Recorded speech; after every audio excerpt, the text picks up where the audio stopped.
Salut à toutes et à tous, bienvenue dans le rendez-vous de décryptage de l'actualité sportive, l'œil de Lai & Co. Toute neuve 2019, tout comme d'ailleurs ce premier numéro de cette année.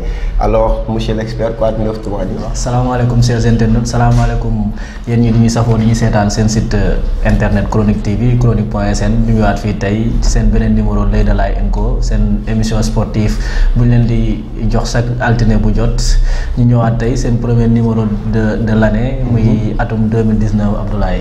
On n'oublie pas du côté de la technique, vous avez Elgio et toute son équipe. Voilà, donc chers internautes, vous également, n'oubliez pas de réagir sur les réseaux sociaux, partager, liker, mais surtout, continuez à vous abonner. Nous savons que déjà vous êtes nombreux à le faire et nous vous en remercions. Donc, Toumani, nous avons abordé 2019, nous avons indalé.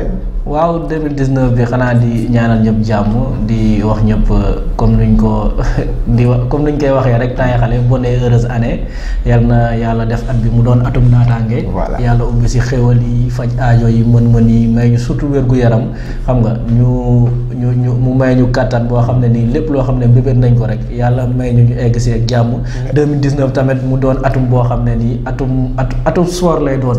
parce que gis nañ ni suñu équipe yëpp ñu ngi dinañ dem Coupe d'Afrique donc ñu ñaan yàlla rek mu doon atum Sénégal ñu daal di indi trophée yoo xam ne yàgg nañ daw seen ginnaaw ci biir réew bi Abdoulaye. Alors pour ma part je vous souhaite tout ce que vous souhaitiez qu'on vous souhaite mais en mieux. Donc tout de suite nous allons vous donner le sommaire de ce premier numéro de cette nouvel an. Donc vous aurez d'abord le football local avec la 9e journée de la Ligue 1 et Ligue 2 Star Time. Ensuite dans la foulée nous vous proposerons du taekwondo et à la fin vous aurez la lutte. Donc suivez bien l'émission jusqu'à la fin si vous voulez savoir de qui entre Modou Lo ou Balla Gaye 2 remportera ce choc. Donc à tout de suite pour le développement. Alors de retour sur le plateau pour parler de football local avec la 9e journée de la Ligue 1 et Ligue 2 Star Time. Toumani, qu'en est-il des stades? Est-ce qu'ils ont vibré cette journée? Abdoulaye, comme nous l'avons dit, 9e journée, il y a des équipes qui ont attendu la 9e journée pour pouvoir inscrire le premier victoire. Ce club bon, NGB les Galactiques de Serif Ba et le Petit Si. Nous avons daal di suqaleeku ci xaar ba 9e journée bi door a suqaleeku ak seen entraîneur bu bees bi Pape Thiaw. Donc mu doon victoire boo xam ne xam naa dina redonner espoir foofu ci NGB. D'autant plus que génn nañ ci zone 12 bi d'ailleurs ils sont à la 12e place. Voilà ak Casa Sport. club faño boobu bu Ziguinchor moom tamit 9e journée bi la daal di xaar pour inscrire première victoire am ci wàllum Ligue 1 Star Time. Donc Casa Sport boobu nga xam ne moo doon dalal Jaraaf. doon classique stade Aline Sitoé Diatta démb moom xam naa yëngatu na ndax première victoire Casa ñëpp ko doon xaar. waaw foo sànniwoon mbatt mu daal di tàkk donc Ziguinchor waaye amoon nañ envie gis seen équipe gagner à domicile donte Casa Sport bon c'était pas mal c'était pas aussi bien donc ay nul la doon rangale des fois mu mën a ñu revenir ko ñu dab ko des fois ñu mën ko mu dab ko mais démb gis nañ ne match classique dëgg moo amoon. xam nga Casa Sport ak Jaraaf moom lañ mën a tuddee classico. classique au sommet la daan doon sax. parce que boo doon xool ñaari équipe yooyu dajee ñoom ñoom ñoo doon nekk ci boppu classement bi. mais cette année ci bu ñu xoolee ki nga xamante ne moo di Jaraaf ak Casa Sport Jaraaf booy xool moom mu ngi nekk ci 6e place bi ak 11 points. ki nga xamante ne moom moo di Casa Sport moom mu ngi 11e ak 6 points. donc ñoom ku ci nekk place bi nga nekk du sa place parce que titre bi ngay viser saa su nekk donc mu nekkoon derby boo xamante ne derby choc la woon. derby choc la woon Abdoulaye mais bon Casa Sport moo ci profité wu donc daal di gagné ay place xaw a yéeg tuuti donte moom mu ngi woon ci suuf classement bi sax donc lu may def rek xanaa jox la résultat yi 9e journée Ligue 1 yi nu mu tëddee ci. stade yi waaw Génération Foot moo doon dalal Dakar Sacré-Cœur ci samedi bi foofu ca Denis Biram Ndaw ñu daal di témboo 1 but partout kenn gañewut. NGB Ñaari Tali moo doon dalal Mbour Petite Côte foofu ci stade Alassane Djigo bu Pikine Ñaari Tali daal di koy dóor 2-0 donc ñu continuer ko dimanche bi AS Pikine moo doon dalal Ndiambour ci match bu neex.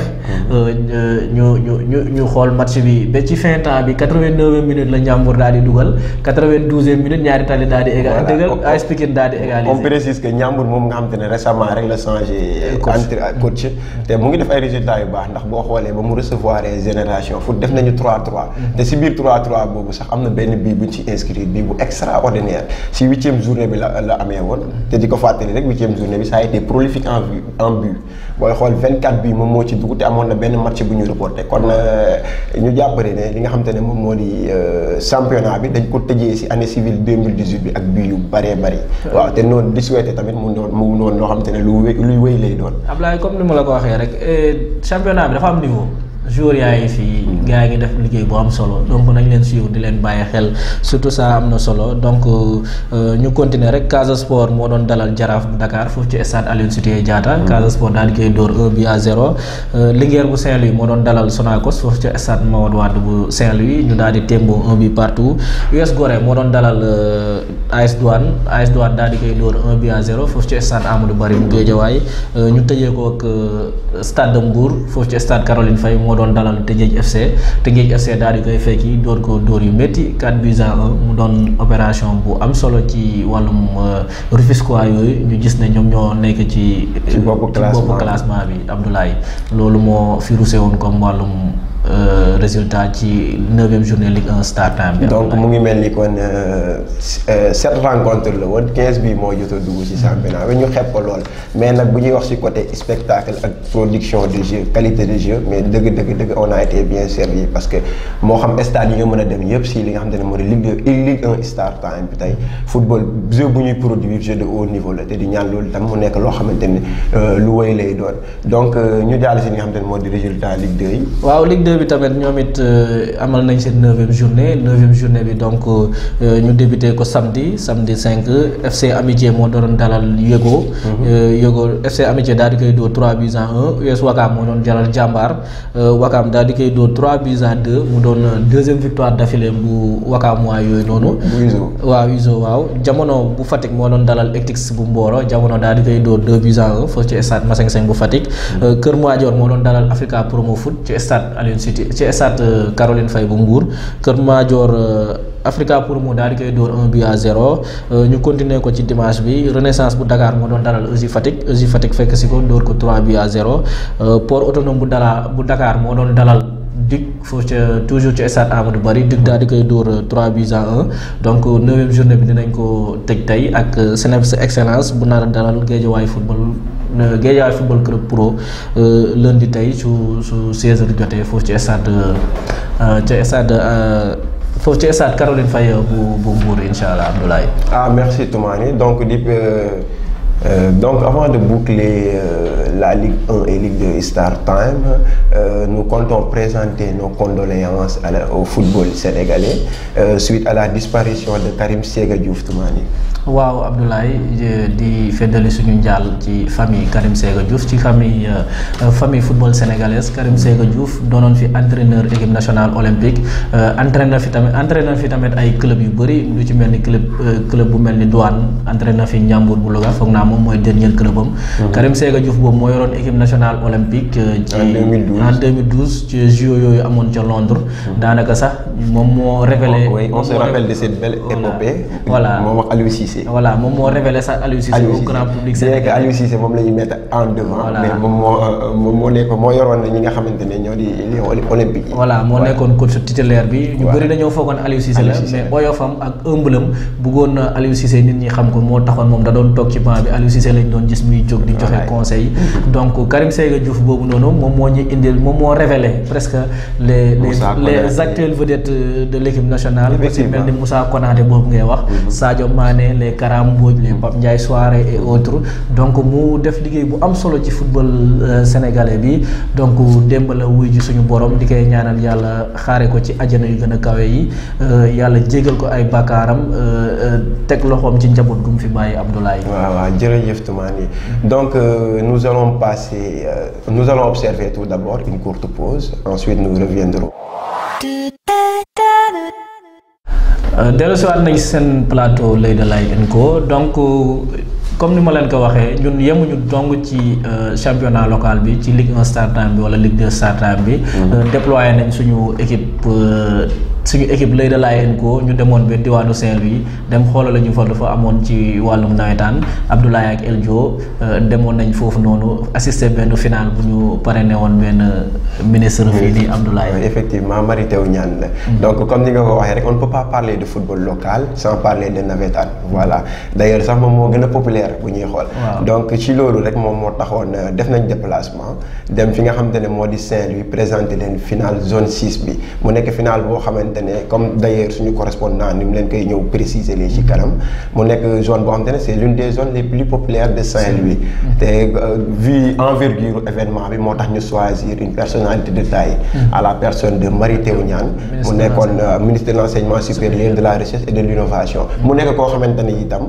kuy bëggee émission bi la Toumani d'ailleurs wax naa ko say wax tam mooy nuyu waale da nga nuyu monsieur le ministre di nuyu monsieur le ministre Mary Teuw Niane ci disponibilité am ak ouverture am ak voilà xam sport bu mu xam sport di suivre L'Oeil de Laye di si yëngatu bu baax kon parenthèse la rek di leen waxaale di leen dig daje ngeen xaar seen émission bi nga xamante ne moo di un week-end avec ñu dalaloon professeur Mary Teuw Niane tey mën ngeen gis beneen personnalité bi nga xamante ne moom moo nekk derrière moom mooy caché en lui léegi donc xaar leen émission boobu noonu un week-end avec muy émission bu am important léegi kon ñu jàll ci li nga xamante ne Toumani moom moo di final boobu noonu ak ki nga xamante ne final nawetaan boobu ak suñu correspondant bi nga xamante ne moom moo nekk fii ca Saint-Louis ay ceeb.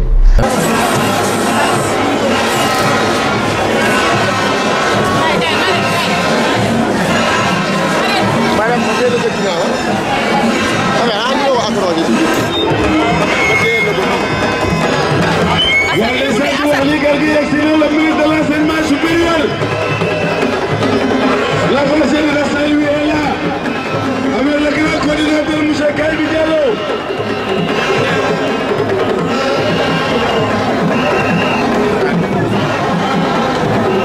La demande supérieure, le coordinateur est là.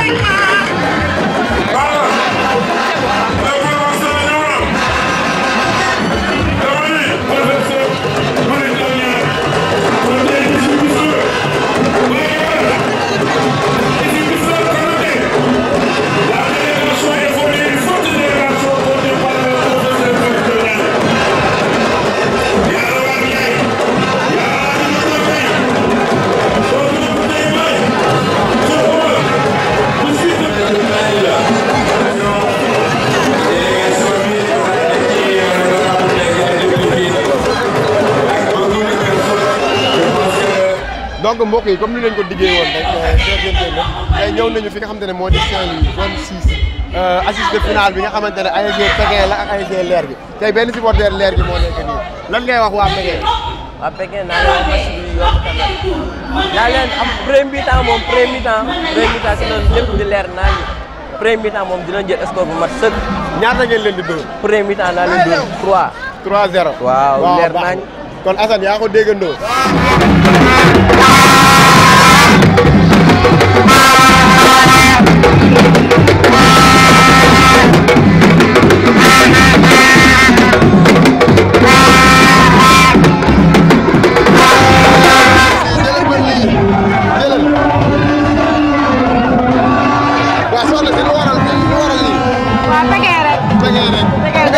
Final bi yéen ñi nga xam ne yéen seen côté yéen jigéen ñi. comme d'habitude mooy. waaw comme d'habitude waajal ko. si lépp mais dafa mel ni waa Leeral ñoo gën a yëngu de. looy lay la laa. yaa ngi xool. yaa ngi gis. li si kanam rawuli bëri. dëgg neexul. maa koy fomp rek. looy wax say adversaire. discipline. discipline rek. score ñaata. ah ñaata nga def. 2.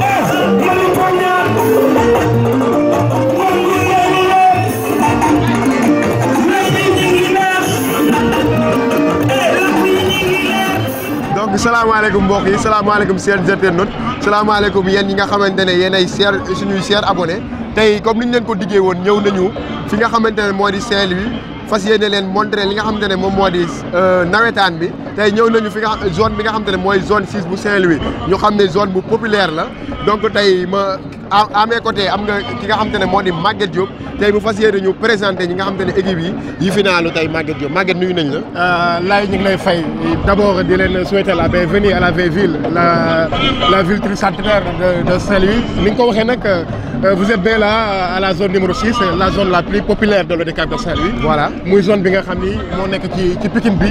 Pikine bi nag bu may def description bi moom mooy si croisement bi ba si sortie Saint-Louis bi si gare routière bi foofu nag mooy Pikine bi. zone 6 fa la implanté wu moom mooy zone bi nga xam ne moo gën a populaire. la preuve tey yaakaar naa ne bu ngeen gisee stade nu mel xam ngeen ni c'est la grande zone. tey ñuy def seen finale zonale mu nekk finale boo xam ne finale bu mag la tout Saint-Louis dañ koy xaar à chaque fois bu jotee daanaka communion bu mag a mag lay nekk je dirais pour toute la raison. ñëpp dañuy def le déplacement ngir ñëw ànd ak ñoom ci finale bi. waaw donc grandeur événement boobu moo tax sax ñu choisir benn parrain de taille ndax boo waxee professeur Mary Teuw Niane tey kooku kenn du ko présenté te tey kooku la ñu am comme parrain wu bis bi tey ñu bëggoon ñu ñëw si présentation équipe yi nga xam te ne ñoom ñoo finalu tey cadet ñan la yan équipe la. en cadet ñi ngi am ASC Dagou Dane ak ASC bi nga xam ne moom mooy ASC Réveil. Dagou Dane nag je pense que Sénégal xam nañ ko parce que tout récemment équipe senior bi moo représenté woon la région au niveau des phases nationales yi nga xam ne mi ngi amee woon fële ca Kolda. def fa participation boo xam ne bu honorable boobu ba léegi nit ñaa ngi waxtaanee performance yi nga xam ne def na ko fa. cette équipe cadette moom mooy final nii mi ngi dajeeg nag ASC Réveil Réveil nag c'est une nouvelle ASC boo xam ni yàggagul dara bi ñu ko créé. comme son nom l'indique d'ailleurs. exactement voilà exactement ren mu am chance accéder en finale pour la première fois. mu nekk final boo xam ne mi ngi daw nii sous nos yeux. nekk final bu neex a neex nii donc léegi ñu ñëw si li nga xamante ne mooy équipe senior bi ñan ñoo finalu. équipe senior bi nag ASC Stade Pikine di Pékin moom mooy final ak ASC Lergui. Stade Pikine di Pékin nag c'est la doyenne des ASC au niveau de Pikine mën na ni c'est la vieille dame de cette zone. voilà zone ASC la boo xam ni def na plus de 50 ans. ASC yu nekk Pikine yëpp je peux dire moom moo leen jur si moom la ñu génnee. voilà di dajeeg nag ASC Lergui bi nga xam ni moom it c'est vrai que ni ngi commencé yàgg. mais ASC la boo xam ni ren dafa déjouer tous les pronostics. kenn xalaatu ko woon mu ñëw en finale. mais ren jii mu daal di ñëw vraiment def performance yu rëy a rëy def parcours boo xam ni parcours champion la. donc mën nañu attendre à ce que ñu am finale boo xamante ne finale boo xam ne bu prolifique la. am spectacle non ndax spectacle moom d'ailleurs c'est garanti. boo xoolee suñu ginnaaw xam ne stade bi dafa fees dell waaw. exactement donc en terme de jeu lan la ñu war a mën a xaar ci finale boobu. non dañuy xalaat final boo xam ne final bu neex a neex la parce que c'est deux belles équipes yi nga xam ne wax naa la ko léegi tout à l'heure ñu def parcours bu exceptionnel ci saison bi Stade Pikine c'est vrai que équipe la boo xam ni habitué na ñëw ci grand rendez-vous di la plupart dafay ñëw en finale pour ne pas dire que sax du perte finale à chaque fois c'est très rare mu jouer finale te gagné wu ko ren daf ci raw parce que équipe la boo xam ni nga ko waxee léegi on espère que daan am une finale prolifique ndax saison bi équipe la boo xam ne bu ëpp lu mu marqué ci bii à chaque fois dina marqué au moins 2 voire 3 buts dans un match et espérons que tey final bi. voilà loolu moom dañuy neex te day neex ñi nga xamante ne mooy suñu chers internautes neexaale gi nga xamante ne moom mooy Toumani d'ailleurs ma bàyyi ko Dakar donc chers internautes lii lañ leen diggoon moom lañ def au cœur des nawetaan la ñu wax te nawetaan yi comme ni ñu ko waxee ni ñu ko xamee itam yemul Dakar kese moo tax tey équipe bu L'Oeil de Laye & Co def déplacement fi nga xamante ne moom moo di Saint-Louis si stade Mawade Wade parce que yéen leen présenté li nga xamante ne moo di finale zone 6 bi mu nekk zone boo xamante ne c'est l'une des zones les plus populaires de Saint-Louis di jaajëfal ki nga xamante ne moo di suñu correspondant di chroniqueur sportif Maguette Diop tey leeral yi rafet na trop Maguette di la jaajëfal bu baax. merci ok. merci encore ginnaaw bu ngeen seetaanee élément boobu noonu ñoom Abdoulaye indil ñu foofu noonu seen diwaanu Saint-Louis Abdoulaye zone 6 dafa mel ni mooy zone bu gën a rëy ca Saint-Louis de. non man xaw ma woon ne sax stade Mawade Wade bu Saint-Louis nii lay accueillir di monde spectacle bu jéggi dayoo moom moo fa am te ki nga xamante ne moom mooy parrain bi ñu choisir te moom moo parrainé pas mal de zones mun nañu di lim ay zone 4 yooyu zones yi fa gën a populaire yëpp. pratiquement moom moo noué ñoom contrat wu booy xool contrat wu 2 ans noonu lay def. mettre à disposition également des joueurs. yi nga xamante ne ñoom ñoo dem ci finale bi. def tegal leen ay trophées yu am solo macha allah donc dans la foulée rek yaakaar naa jaaraale nañ fa woon leen li nga xamante ne moo di taekwondo ndax fekk nañ fa maître Cheikh Omar Tidiane ñu jàll ci élément boobu noonu élément taekwondo boobu. donc tey comme ni ñu ko xamee L'Oeil de Laye & Co yemul rek ci football yemul rek ci basket tey dañoo ñëw seet ñi nga xamante ne ñoom ñooy yëngu ci discipline bi nga xamante ne moom moo tudd taekwondo tey maître nuyu nañ la. mi ngi lay fay. présenté ñu seen groupe bi.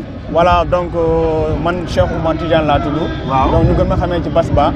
donc maa ngi dëkk Pikine nekk membre de la zone 6 commission CQRP laa nekk. voilà ñun donc tey dama yor salle en même temps.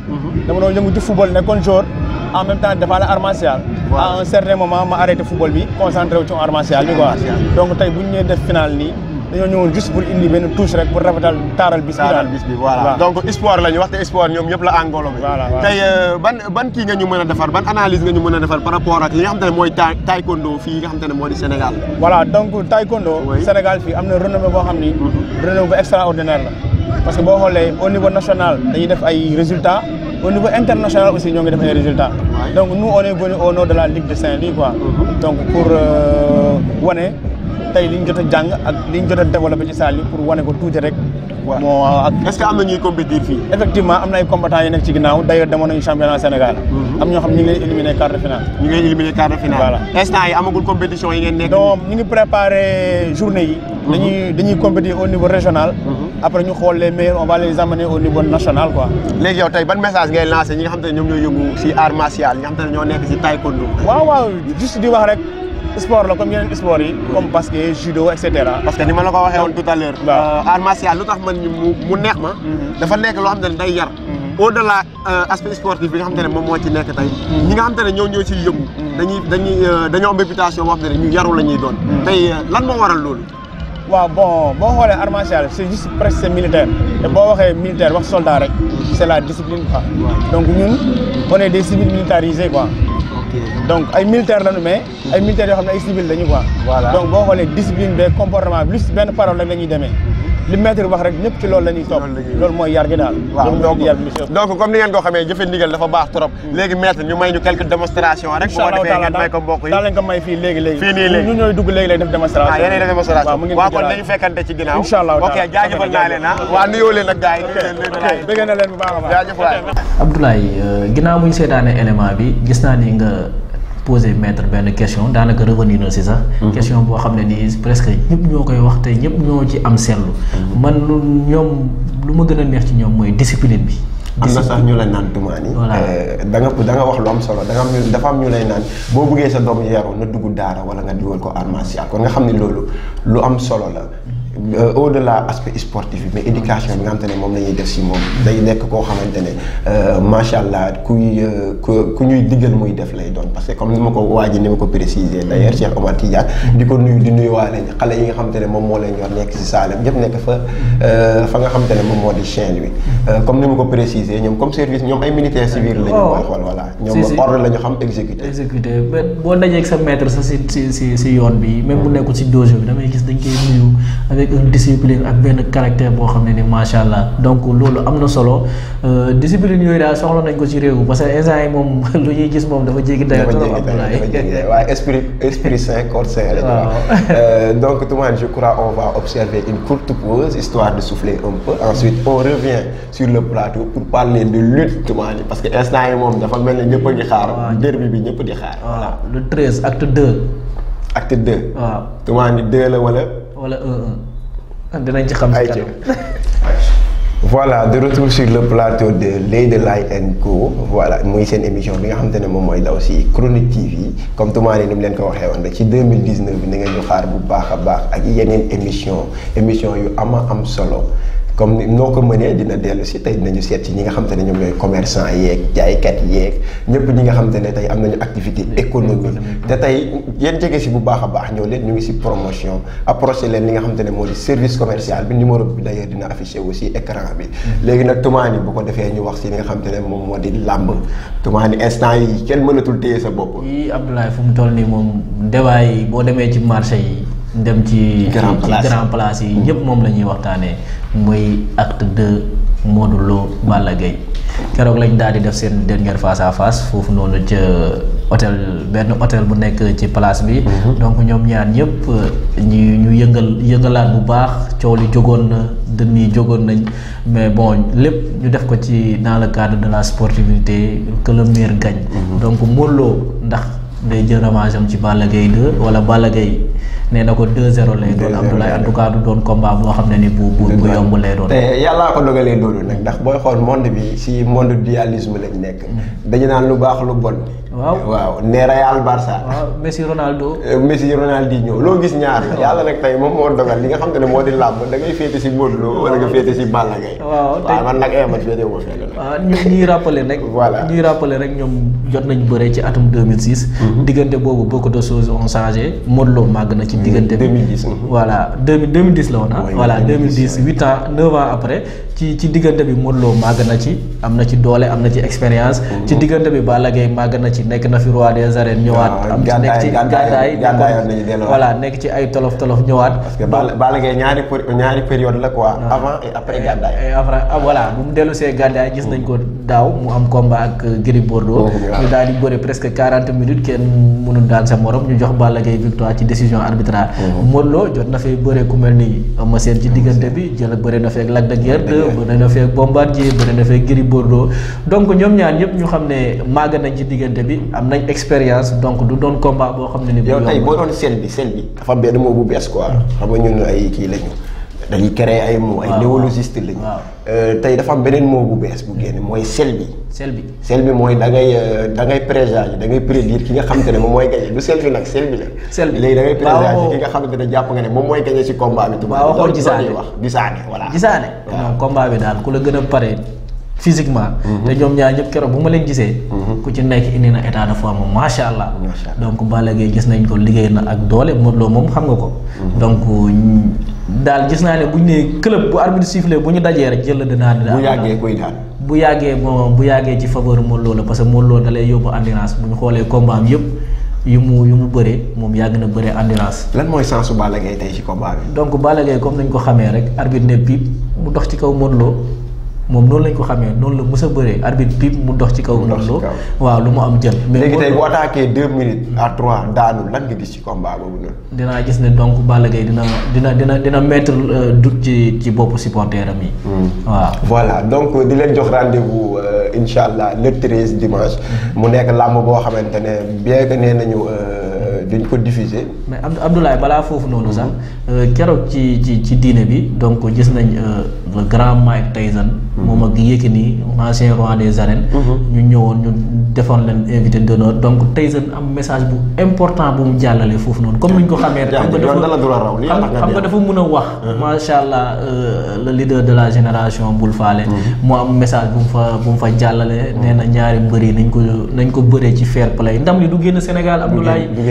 que ça soit Parcelles wala Guédiawaye ñëpp Sénégal la donc nañ ko joué ci nañ ko bëree ci cadre fair play woo supporter yëpp ñëw sanse silvissé toog ci stade bi que le meilleur gagne bu Balla Gaye daanee ñu ànd ak moom dem Guédiawaye feetu bu Modou Lo daanee ñu dem Parcelles feetu ko donc loolu message boobu noonu la Mike Tyson lancé donc man di lancé waat genre message boobu noonu donte sax xam nga rek xam nañ ni dinañ ko bëre ci fair play diggante bi ñoom ñaar ñu màgg nañ donte xam nañ ni premier combat bi nu mu demee woon Abdoulaye si sañse civilisé boobu noonu yaakaar naa ci laay rebondir. tey nga wax ki nga xam ne moom moo la sañse rek ak ñi nga xam ne ñoom ngay remercier. waaw man comme d'habitude rek Abdoulaye xaaral ma wax la ni ko waaja di wax comme d'habitude rek. encore madame Badji Mariette ñu ngi lay remercier bu baax a baax fi nga génnee sa góor rafet de trop. waaw moom moo jaar ci sanse bi donc di gërëm ñëpp di sant ñëpp di gërëm ñuy équipe technique bi ku ci mel ni Eljo nga xam ne ni moom il est tout le temps là. voilà donc di saluer tout le monde di leen remercier vous chers abonnés. franchement gis nañu seen liggéey vous élargissez la communauté L'Oeil de Laye & Co et nous vous en remercions donc di souhaiter happy birthday Mother's Day ak ki nga xamante ne moom moo di Abdoul Diallo di rakk ci Mariama Diallo nekk fële ca France ca Toulouse voilà di ko remercier bu baax a baax di remercier également diaspora bi ñi nga xamante ne ñoom ñoo féete si Proche-Orient bi Moyen-Orient bi ñi nga xamante ne ñoo nekk également ci Europe États-Unis fàttewuñu kenn di nuyu ñëpp bu baax a baax tumaa ni di la bàyyi xëy na ñàkkul am na koy néew après ñu tëj ñi nga xamante ne waaw man nuyoo bi tey dama koy jagleel waa Maroc sama frère yu nekk ci Maroc ñoom ñëpp maa ngi leen di nuyu waale également waa Sokone ndax dañuy seetaan bu baax a baax waa Sokone di féliciter tamit ASC Tessito mi nga xam ne ni moom moo jël samedi bi passé coupe mémorial Feukhoulle Dieng bi mooy 2 fois ñu koy tegle di leen féliciter di leen encourager donc di nuyu ñëpp di sant ñëpp di leen ne ñu ngi fii 2019 ak yeneen yu 9 ak lu bees tàq lañ leen di indil Abdoulaye. Lady Lai & Co voilà. Peace and love and harmony.